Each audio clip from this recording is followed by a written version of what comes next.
Alors qu'il y avait une famine à Canaan, où les descendants d'Abraham, constituant le peuple hébreu, s'étaient installés, Genèse 43, 1. Joseph les en a tous fait sortir pour les conduire en Égypte, Genèse 46, 26, 27. Devenu gouverneur d'Égypte et chargé d'acheter et de vendre de la nourriture, Joseph a pu leur garantir des provisions, Genèse 42, 6.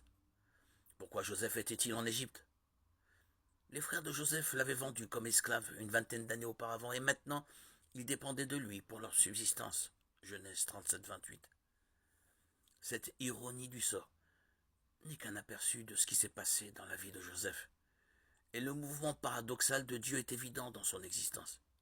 Si Joseph n'avait pas été gouverneur d'Égypte et n'avait pas fait venir ses proches, il n'y aurait pas eu de Moïse ni d'Exode d'Égypte, 400 ans plus tard, Exode 6, 1, 8. Si Joseph avait eu le choix d'être vendu comme esclave par ses frères, il est raisonnable de penser qu'il aurait refusé. Si Joseph avait eu le choix d'être emprisonné ou non sur la base de fausses accusations, Genèse 39, 1, 20, là encore, il aurait probablement refusé. Qui approuverait un tel traitement? Mais c'est en Égypte que Joseph a pu sauver sa famille, et c'est en prison que la porte s'est ouverte sur le palais de Pharaon. Dieu annonce dès le commencement ce qui doit arriver. Ésaïe 46, 10. Et nous pouvons être sûrs que chaque événement de la vie d'un croyant sert le plan ultime de Dieu.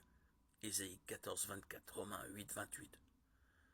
Pour nos esprits, la façon dont Dieu tisse des événements remarquables dans et à travers nos vies peut sembler illogique et défier notre compréhension.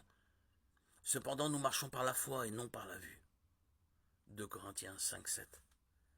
Les chrétiens savent que les pensées de Dieu sont au-dessus de leurs propres pensées et que les voies de Dieu sont plus élevées que les leurs, comme les cieux sont plus élevés que la terre. Ésaïe 55, 8, 9.